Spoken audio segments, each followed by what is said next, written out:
Olá! A deficiência visual é uma condição de falta de percepção visual devido a fatores fisiológicos ou neurológicos.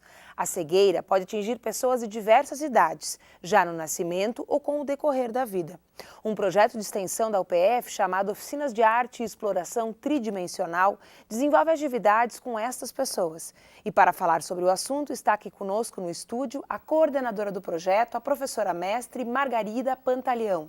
Mas antes de iniciarmos nossa conversa, vamos assistir a matéria produzida pelo Núcleo Experimental de Jornalismo em parceria com a UPF-TV. Segundo a estimativa da Organização Mundial da Saúde, 1% da população do Brasil é formada por deficientes visuais, que é a perda total ou parcial da visão. O deficiente visual enfrenta inúmeros obstáculos em seu processo de inclusão na sociedade, sendo para eles ainda mais difícil o acesso à informação, educação, cultura e ao mercado de trabalho. Trabalho e lazer fazem parte da vida, e não é diferente para os portadores de deficiência visual. Historicamente, estas pessoas sempre foram discriminadas, e hoje busca-se a diminuição da exclusão social deste grupo, com mais autonomia e independência como cidadãos. A visão é um dos 5 sentidos fundamentais do ser humano. É através da percepção visual que captamos estímulos luminosos e pigmentares, como as cores, por exemplo. Mas a sensibilidade e as percepções podem ir além dos olhos. Existem momentos na vida que a gente não pode esquecer.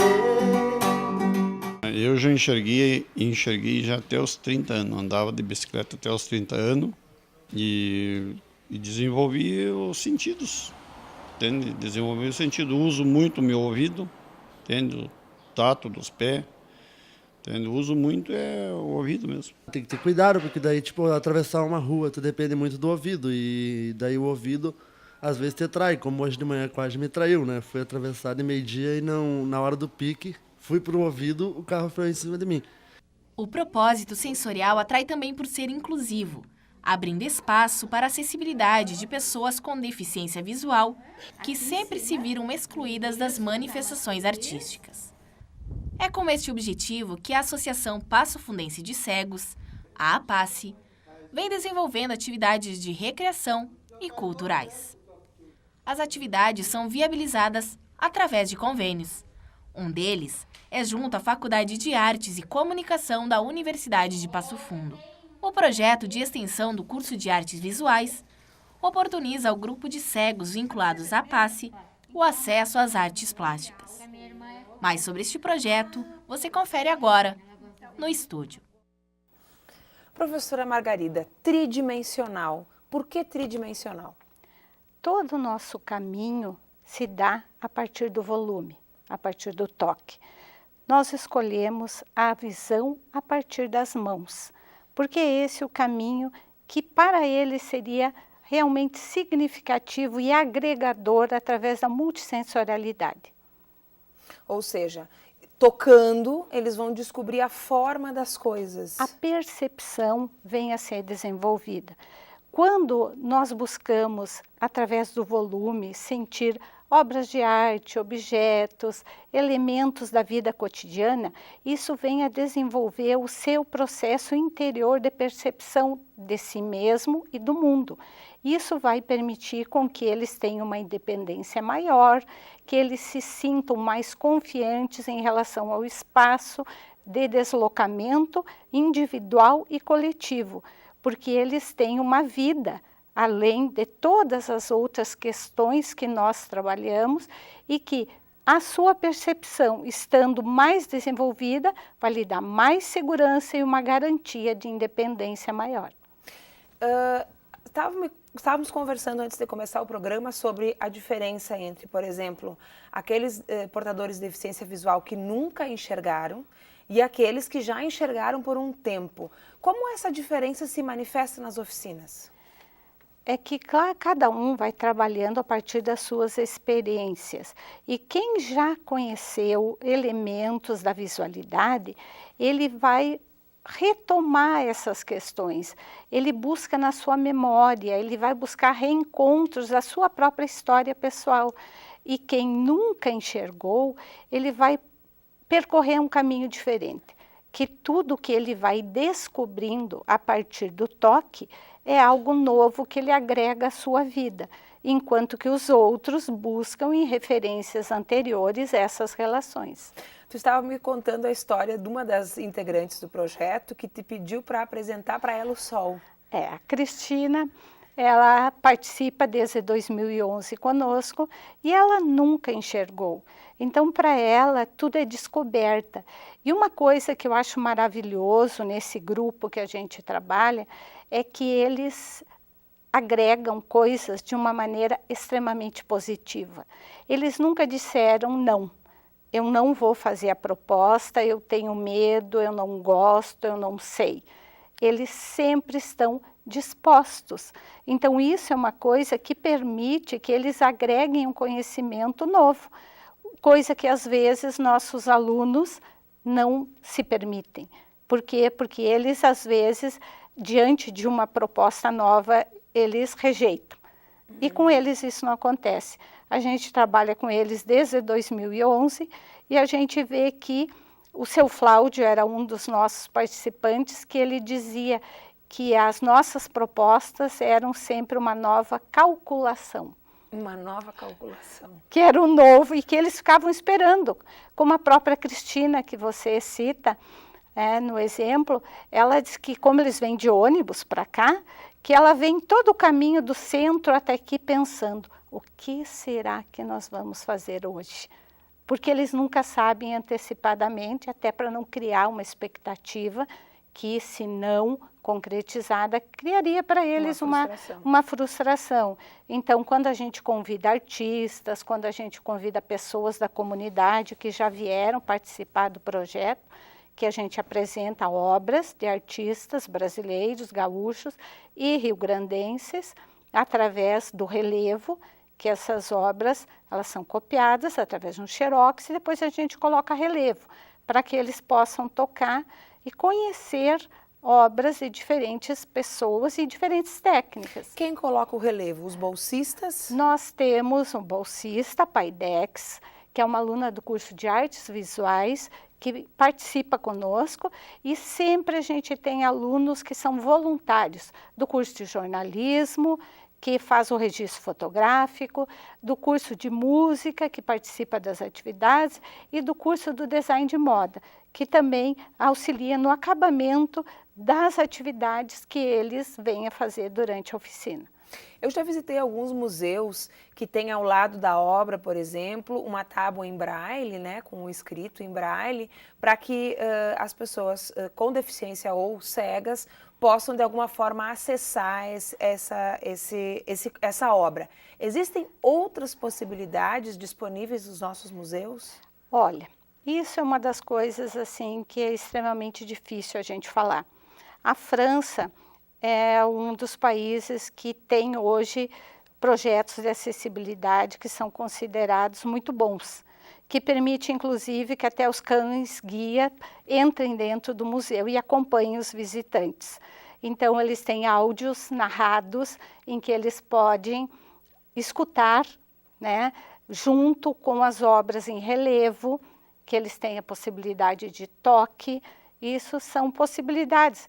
No Brasil, a acessibilidade é algo bastante novo, mas que tem museus em São Paulo que já tem. Amanda Tojal, uma das pessoas mais reconhecidas no país, que tem hoje projetos muito bons.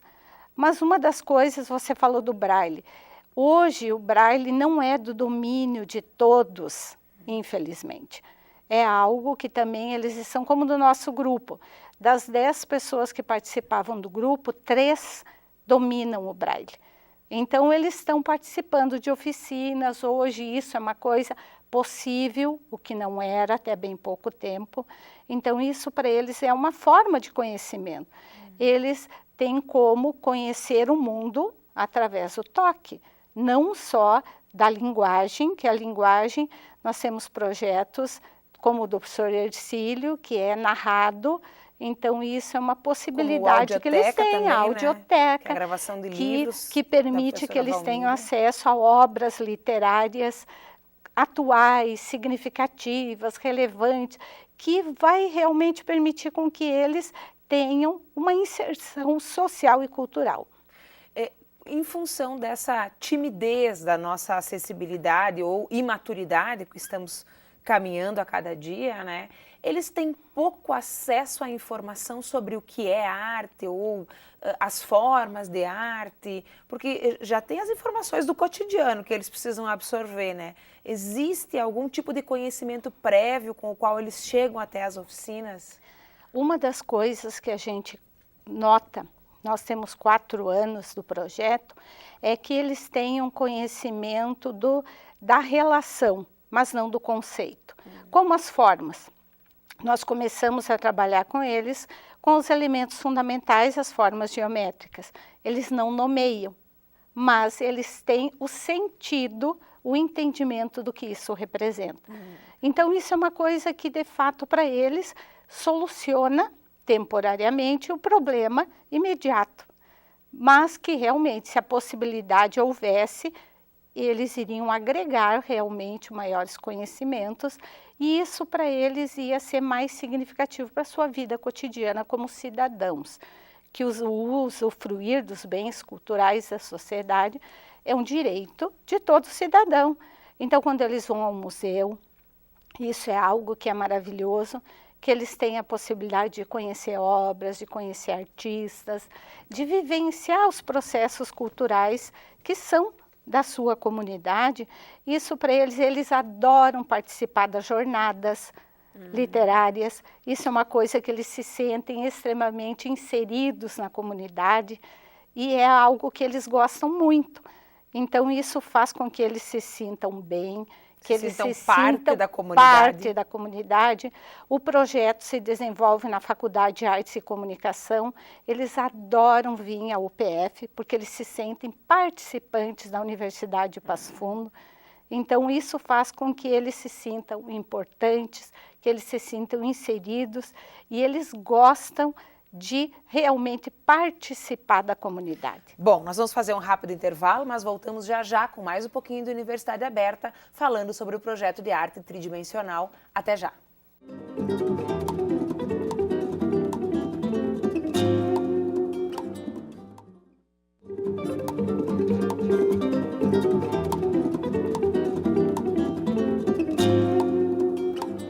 Universidade Aberta está de volta e o assunto de hoje é o projeto de extensão que desenvolve oficinas com deficientes visuais. Para falar sobre esse assunto, continua aqui conosco a coordenadora do projeto, a professora mestre Margarida Pantaleão. Professora, estávamos falando no bloco anterior sobre a diferença entre aqueles que são completamente cegos e aqueles que ainda enxergam um pouco. Enxergar um pouco, de certa forma, atrapalha o desenvolvimento das habilidades, das outras habilidades, dos outros sentidos? O que nós notamos é que eles têm uma certa dependência ainda da visão. Então, eles não se permitem apenas se guiar pelo toque, porque quando nós fornecemos elementos tridimensionais, sejam eles quais for, a primeira reação é trazer para o olho, muito próximo do olho, para tentar ainda ver. Já os que nada veem, eles se permitem conhecer por outro caminho, que nós falamos enxergar pela ponta dos dedos, que é extremamente sensível. E isso é um caminho que eles desenvolvem naturalmente quando eles estão predispostos, quando eles estão preparados. E eles são muito dispostos, não é mesmo? Eles são muito dispostos. Uma das coisas que nunca a gente vai poder falar é que teve alguma das propostas oferecidas, alguma reação negativa deles. Tudo que a gente já fez exercícios diversos dentro da plasticidade, a partir da multissensorialidade, e eles nunca rejeitaram qualquer proposta. Dê alguns exemplos, professora, de alguns exercícios que são feitos dentro das oficinas. Além da questão do relevo, sim, né? Essas imagens que a gente viu antes, inclusive, Como agora era no final do ano, e uma das coisas que a gente notou que eles gostariam de deixar uma mensagem para alguém. Então a gente fez um exercício de gravura alternativa, usando o isopor, conhecido popularmente como isogravura. Cada um deles recebeu um material em que eles gravaram o que eles queriam sobre esse suporte, e esse suporte foi impresso.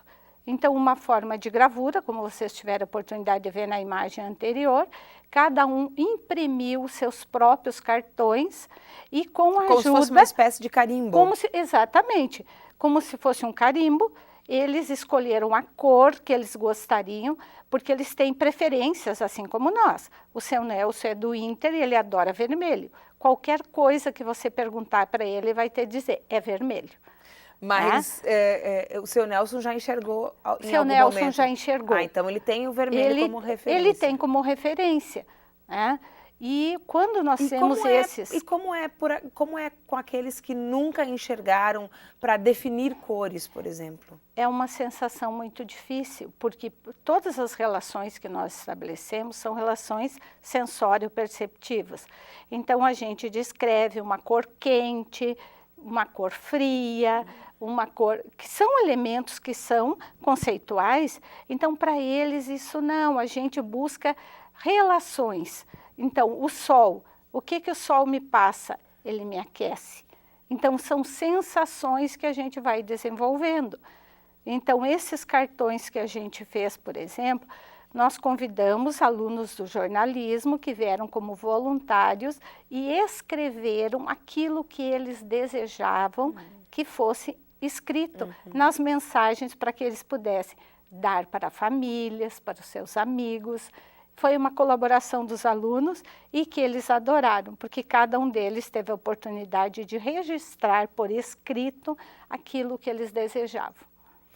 Muito bacana. E para o ano que vem, quais são as perspectivas do projeto? O ano que vem, nós estamos trabalhando com uma relação a partir de outros projetos que a universidade mantém com eles e fazendo uma relação que permita... Como esse ano nós fizemos uma experiência a partir do projeto de leitura do professor Hercílio, que nos convidou para assistir um filme lá na Pace, que ele tem os filmes narrados. Audiodescrição, né? Audiodescritos, e que esse filme que a gente assistiu foi a Orquestra dos Meninos. E nós trouxemos como experiência para a oficina um convite aos alunos do curso de música da Universidade de Passo Fundo, que vieram até um dos encontros do projeto, trouxeram instrumentos musicais, eles tiveram a oportunidade de contar o filme para os alunos que não haviam assistido e eles tiveram a oportunidade de cantar músicas do folclore brasileiro e do Rio Grande do Sul, que eles gostavam. Então, a gente sempre trabalhou com outras também relações. Até porque a arte tem muitas linguagens, né? Ela permite essa abrangência e que essa fluência entre os diversos projetos. Então, isso é uma coisa que é significativo para nós, é significativo para eles, e realmente eles não sentem as coisas como divididas. E isso é muito importante, porque eles vivenciam as experiências como um todo. E é isso que, de fato, vai agregar algo em relação à sua percepção para a vida. Nós notamos, durante esse desenvolvimento do projeto, que determinadas relações, elas se ampliam. Nós temos o exemplo de um participante que tem um problema de artrose numa mão, em que ele pegava argila e largava porque ele sentia dor. E ele não fazia. E no final do ano, a gente teve uma experiência em que a gente pediu algo que fosse importante para a vida deles. E ele produziu uma figura humana com cabeça, tronco e membros. Então, quer dizer, a relação ele já possuía, né? Ele só não constituía forma para isso. E agora ele faz. normalmente, com vontade. Então, essas aprendizagens mostram o quanto para eles participar do projeto é significativo. O quanto para eles, inclusive no último encontro, a gente pediu com que todos, no final dos encontros, falem sobre o que foi feito e como se sentiram. E ele comentou a importância de ter esse espaço para que eles não fiquem em casa pensando bobagens, como ele disse. Porque para eles vir toda Até aqui. semana é um espaço, eles conversam com os alunos. Há uma frequência, quer dizer, os mesmos alunos vêm o ano inteiro ou esse grupo é um grupo com bastante alternância? Durante 3 anos, a gente pode dizer que os participantes foram praticamente os membros. 10 participantes. Aí é bem bacana porque deve dar para acompanhar a evolução. Permite realmente uma evolução em que a gente pode acompanhar, porque a gente faz o registro fotográfico de todos os encontros e a memória de todos os encontros, até para que exista a possibilidade futura de desenvolvimento de uma pesquisa, né? Um envolvimento científico realmente, de fato, do próprio curso de artes visuais ou de outro curso da Faculdade de Artes e Comunicação. Que é para reforçar o tripé ensino, pesquisa e extensão, né? Que realmente é muito significativo. Então, a gente constitui esse material até para que a gente possa reelaborar propostas, rever elementos que a gente já trabalhou com eles, possibilitar atividades futuras, porque uma das coisas que a gente nota nessa retomada que a gente faz a cada encontro é que eles sugerem novas propostas. Às vezes aquilo que se tinha proposto não é exatamente aquilo que eles gostariam que fosse desenvolvido. Agora eles são muito criativos, né, na hora de encontrar soluções, né? Eles encontram soluções assim que eu acho extremamente sutis. Como o seu Arthur, que eu comentei com você antes, que ele me disse que ele estava parado do outro lado da Avenida Brasil, tentando atravessar e não aparecia ninguém que pudesse lhe ajudar. E ele lembrou que ele tinha um apito no bolso, tirou o apito do bolso e começou intermitentemente a apitar. Até que um rapaz, funcionário de uma construção civil, do outro lado da rua, veio e disse para ele: o senhor está bem? O que eu posso lhe ajudar? E ele disse: eu preciso atravessar a rua. Então, ele solucionou o seu problema de forma rápida e efetiva, que era o que ele precisava. E essa sutileza se reflete também nos trabalhos artísticos ou nessas experiências com a arte que eles têm? O que nós temos são experiências plásticas, né?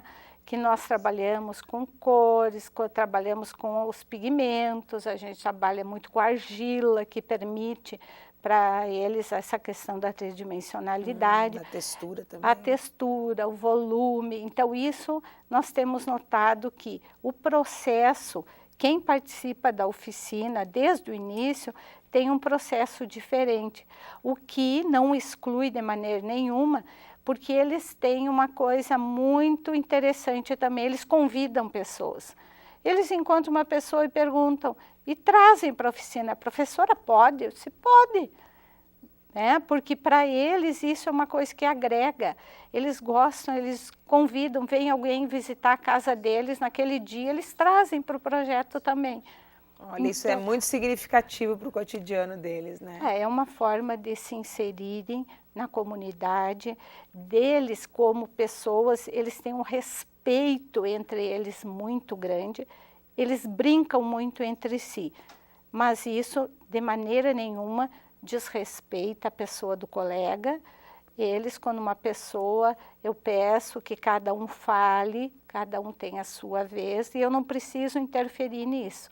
Eles mesmos dizem: não, agora é a hora de outra pessoa. Olha, interessante. Quer dizer, o projeto não trabalha só com a arte, trabalha com convivência, com pertencimento, com identidade. São valores para a vida, que de fato a arte sozinha não poderia fazer nada. Ela é apenas um caminho significativo para que realmente ele possa se descobrir como pessoa, ele possa identificar o outro, como o outro o vê, e a vivência dele na comunidade. Bom, professora Margarida, muito obrigada pela sua presença e por compartilhar essa experiência tão rica conosco. O programa UniAberta fica por aqui, mas voltamos na próxima semana com mais um projeto ou pesquisa realizados aqui na UPF. Até lá!